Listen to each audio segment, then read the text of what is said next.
Everyone, David here again. I just wanted to do a really quick video on something I've kind of been putting together for a while now. Something I've wanted to do with this channel for since I started it, really, is to become more mobile on my channel. If you saw the video about camping in an outback I did last year, if you didn't, you can check that out.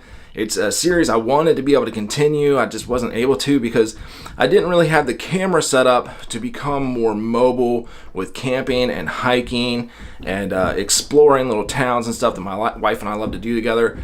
And so I've really kind of been focusing lately on how to come up with a low profile, lightweight, compact vlog setup. And today I'm going to be showing you how I've done that. I've tried several different styles, several different cameras. Tried the Removu K1, which I really wanted to like, but it was a disaster. I did a video on that. You can check that out up here. Also, really quickly before I continue, I'm really sorry if you hear banging and dogs barking. They are putting a new roof on my building, and they just showed up as soon as I hit that record button. So I really do apologize if you hear that in the background. It's not so bad right now. But this is my vlog setup. I'm using the GoPro. I have a battery bank, a 10,000 milliamp battery bank that's going to last me all day long for vlogging. I have audio up here, so it's a lot better than what you would get out of the GoPro. And I'm going to show you guys how to do this setup so you guys can use your GoPro just like this and start vlogging on YouTube. Before I get into it, everything I'm using to put this together is linked below. They are Amazon affiliate links. I do get a very small kickback whenever you use those links, and it does help support this channel financially so that I can do more videos. I can go and do more adventures and bring you guys along with me and really kind of take this channel to a whole new level. It really is appreciated. With that being said, we're going to move to the tabletop view, and I'm going to show you everything I'm using here and how to put it together so you all can start vlogging with your GoPro. So let's go take a look. All right, so what you see here is the basic setup for the vlog phase 1. Vlog phase 2 will be connecting a power bank, and I'll be showing you that in this video as well. It's not that much more in depth to do, but this is your basic setup. Obviously you can see there's no way to connect a power bank, so definitely you won't back up batteries because we all know that GoPro's battery life isn't that great. Even with the setup I'll be showing you later with the power bank, you won't back up batteries. From all my years of experience with photography and video, what can go wrong with batteries will go wrong with batteries, so backup is always important. But let's jump into this. We are using, like I said, the GoPro, and if it will focus, GoPro 7 Black, but this setup will also work with the 5 and the 6 since they're all the same shape and size. First thing you have to do is remove the door to your connectors here, which is super easy. It's just kind of held on by a little clamp. Open it up, a little bit of outward force, pull it out, and it pops loose. You can see that little bar right there. Let's see if I can get that better focus for you guys. Focus. There we go. That bar right there, it just has a little clamp that just goes onto it. You can just pull that off. Now, quick note, once that door is removed and you expose these connectors, it is no longer waterproof or water resistant. Do not lose this door. Put it somewhere where you're going to remember where it was. That way, if you do decide to jump in a pool, you're not going to be like, oh crap, I forgot my door. Have that somewhere close at hand in case you do want to switch this to the waterproof if you're at a waterfall or something like that and you want to do some B-roll footage. You want that door with you. Next step is to get one of these aluminum cages. I'm not about to pronounce that right there. It's linked below. But this one's for the Hero 7. Again, it's the same shape and size for the 5 and the 6. Really quick note, they have two different types of cages. They have some with or without the door. And when I say with the door, it's just this thing right here. They have some that don't have it at all, and they just have this little screw on it. I tried one of those. It's a little bit cheaper, but it was so tight I didn't think I was going to get my GoPro out, and the only way to be able to do it was to put my fingers on the lens and the front screen and push with a lot of force, which I don't want to have to be putting my fingers on those screens at all, much less putting force into those. So get the one with the door. It doesn't have any kind of shake. It holds it in very, very securely. You just drop the GoPro in. You have a nice little detent ball right here. Press that in when you're putting the door on. Snaps in place, and that shaking is the screw here. no shake. It does have a little screw on the side. There's a pad in there. Just tighten that up ever so slightly, just for slight more security of the GoPro. It's not going to fall out at all. You have nice little connectors on the top of this cage, have some on the bottom and the sides. I also have a lens cap as well as a 52 millimeter filter thread right there, so you can put a CPL filter, you can put ND filters, whatever you want. On the bottom of this cage, you have several different holes. You have these smaller holes right here. It comes with a little plate that you can screw in there, so it will attach to GoPro mounts.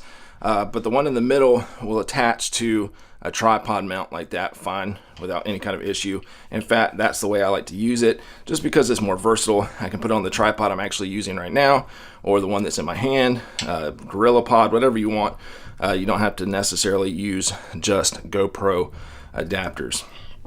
So the next step is to get a couple of these guys right here. It's made by Small Rig. It's just a little, man, my focus is all over the place today. Just a little tripod mount here. You get two for about $7. I have one here attached to the infamous GoPro microphone adapter, and I have it connected with this stuff right here. It's Scotch fasteners. It's just like 3M dual lock, but incredibly cheaper. You get four little strips, and the strips are that size right there. You get four of those strips, and it holds on super tight. The reason I actually have not disconnected this is because it is super, super, super tight. So what you're going to want to do is take one of these screws right here. You're going to put a little bit, cut one around one of these fasteners, put one on the microphone mount. Unfortunately, you have to buy the GoPro microphone adapter. There are no third-party adapters. It's the most expensive part of this setup. It's $50. I really wish you didn't have to, but it is the case. So you just kind of attach these, and then I screw it on. You have two different holes you can choose from at the top. It's up to you. I like to put it on the further one. That way you're not having to bend the wire as much. Make sure it's on fairly decent. And then you just attach that into the connector, and there you go. Now you have your microphone set up. So there's a couple different ways to go with your microphones. Right now, the one I'm talking through is the Rode Video Mic Go. No, sorry, the Rode Video Micro. And I've seen a lot of people use the Rode Video Micro, and it's a great microphone, but it's slightly big, and I wanted something a little bit more low profile for when I'm walking around. So I went with this little guy right here. This is the Ceremonic, this is the case for it, the Ceremonic SRX M1. It comes with a little foam pop filter right there. I did buy the Dead Cat separate. I would take that off to show you guys what it looks like, but the Dead Cat is actually set up for a lavalier mic, and it was a pain in the rear to get off. But the reason I like this mic, it has a slight right up under here, it has a shock mount so that if you're walking and it's shaking, you're not going to hear it. But it can also move to 90 degrees in any direction, which is really nice. And for about $25, you have really good sound with it for a $25 microphone. It's not as good as the Rode Video Mic that I'm using right now, and I'll do a comparison video if you guys want. But it is very, very usable, and it is very low profile.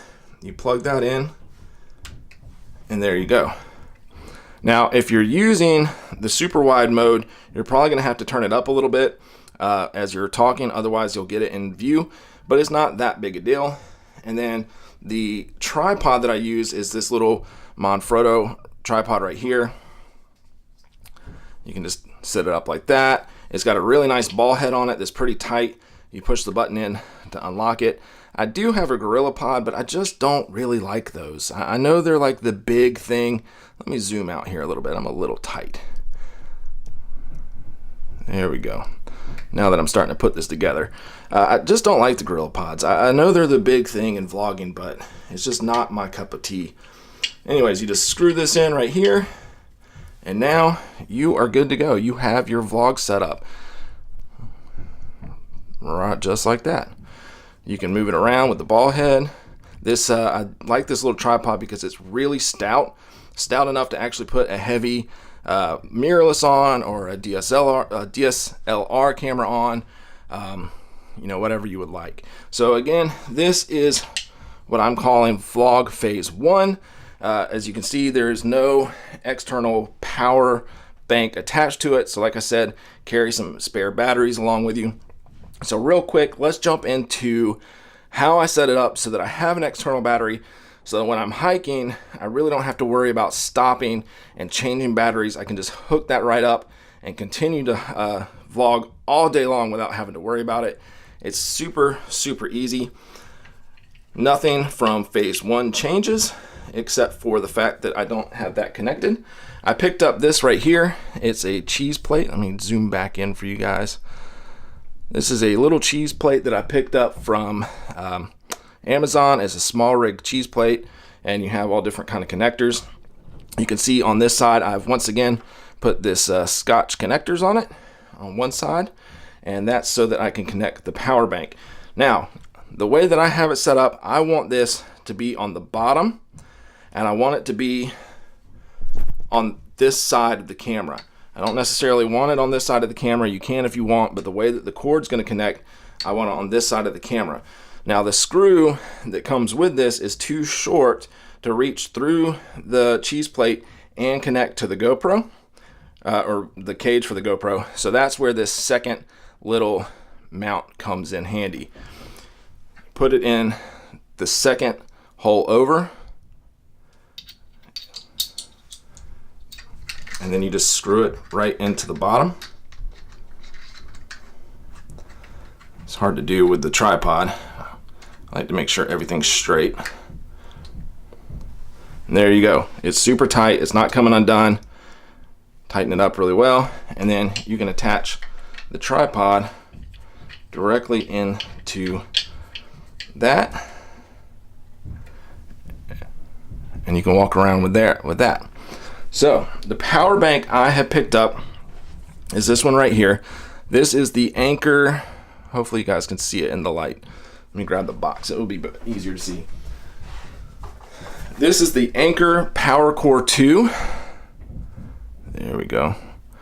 This is the 10,000 milliamp pack. They do have a 67 milliamp pack, which is about half the size. It's the same length, but it's about half the size, so you lose about that much. And that is actually ample amount. This is a little heavier. That will cut down on the weight ever so slightly. But the reason that I went with the 10,000 milliamp is because I have my GoPro, I have my phone, and I have my camera that I'm recording one right now. And 10,000 milliamps should be plenty for me to be able to charge everything I need if I'm out camping or hiking, and I just happen to see that battery power starting to kind of wane on a device other than just the GoPro. But if you're just using the GoPro, for about $5 less, the 6700 milliamp will be perfectly fine to connect and be able to vlog all day long. So what you're going to do, you have two connectors here. This is your charging connector that will charge the other devices like the GoPro or a phone, and then this is how you actually charge the bank. On top, you push a button and you get those little lights to show how much battery power is left. And so what you want to do is you want the connectors to face backwards. You don't want it facing forwards like this. You want it facing backwards, and you want it pretty much lined up. This is why I actually put it on the tripod, so you can kind of know where it's at. And with a little bit of force, this pops into place. You can hear it snap. And this stuff is crazy, crazy, crazy tight. Once you get it in place, it's not coming undone anytime soon. This does make it a little more, out there. It's not quite as small of a profile, but that's fine with me. I don't have a problem. Next thing I did is I bought another USB-C connector. This one's a little shorter. Unfortunately, one thing I don't like about this is it's not a USB-C to charge the actual power bank. It is a micro USB. I have plenty of those cables laying around, but you're starting to see more and more of the Type C, and I wish that was the same way, but it's not, unfortunately. I'm gonna go ahead and plug that in and talk about the next thing you need to pick up. I have a little connector here on the side. Let me grab one of these so you can see what it looks like. It's just a little, yeah, there we go. See if the focus can get on it. It holds wires in place, and it has a little sticky part on the bottom. And I just stuck that on the outside of the cage right here. That way I can bring around the wire. Let me plug it in first and foremost. I'm going to plug it into the microphone adapter. It will actually charge your GoPro. And then from there, you bring the wire around, slip it in to, see if you guys can see that, slip it in right there, snap it down. And that way you don't have the wires hanging out all over the place. As you can see, I have the microphone and the charger, and you know, neither one is in each other's way. You can kind of move it around if you need to. Not a big deal. And as you can see by that light, the GoPro's charging, and with 10,000 milliamps, I can hike all day long. I can walk around the huge city all day long vlogging without having to worry about your battery dying or having to switch batteries. And the best thing about it is, since this cord's so much shorter, all you have to do is, well, it's actually easier to unplug it from up here. Just unplug it. You can actually wrap it around there if you would like. Kind of hook it up under the screw. Well, I had it. There we go. Maybe not. You can have that. It's not that big of a deal. If you unhook it from there, it's actually less big of a deal, less in the way. But yeah, you get the point. So that is how you are going to charge your GoPro all day long. But again, even with this, I would highly recommend extra batteries. Like I said, what can go wrong with batteries will go wrong. Sometimes you charge your batteries and for some reason they die. Sometimes you charge your power bank and sometimes they die like that. So you want spare batteries. But that's it. It does make it a little heavier, but it's not, well, I'm not zoomed out. There we go. It makes it a little heavier, a little bit more noticeable, but not so much like if I was carrying around a big DSLR or a big mirrorless or something like that. And with the GoPro Hyper Smooth, you know, you're gonna get really excellent videos, and you can easily break this down so that it'll fit into a bag better. This plate right here, you can just take it off and go back into phase one, and just it'll fit perfectly into a camera bag. So again, that's it. A really short video, just something I wanted to show you all about what I've kind of been doing and how I hope to be able to start doing more mobile type vlogs on this channel, camping and hiking and so on and so forth. Again, all the links are in the description below. If you like this video, go ahead and hit that thumbs up, subscribe to the channel, hit that little bell. If you guys want to see a comparison between the Saramonic microphone here and the Video Micro that I'm using now, please comment below and I'll do a really short comparison video there and show you different ways to set up so you can actually use the video mic if you wanted to. You do have to make it a little bigger so that it's not in the frame while you're recording. But anyways, I'm going to stop rambling, and I will see you all in a future video.